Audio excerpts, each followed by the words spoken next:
ઉઘરાજી રાધે રાધે. રાધે રાધે. તમે કોક નવું બંધારણ કરો છો? હા, નવું બંધારણ કરવાનું છે. હવે તો સમાજનું તો બહુ બંધારણ થઈ ગયા. હા બરોબર, અને બહુ મસ્ત કરે છે. પણ હવે હિન્દુ ધર્મ નું બંધારણ કરવાનું છે. જેમ કે જૂના દિશામાં હમણાં હાલ બે ધર્મો વચ્ચે લડાઈ થઈ ત્યારે બહુ એમ કે બહુ ખોટું થયું.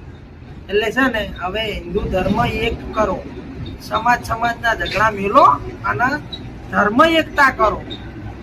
આ વાત જો તમને સાચી લાગતી હોય અને સહમત હોય તો આ વિડીયોને શેર કરજો. જેમ કે હવે છે ને એકતા કરવાની જરૂર છે. સમાજની લડાઈઓ તો બહુ થઈ ગઈ, પણ હવે ધર્મની લડાઈ લડવાની છે. એટલે બધા સાથ આપજો. જય માતાજી, રાધે રાધે. અને કોમેન્ટમાં લખજો પાછા હો.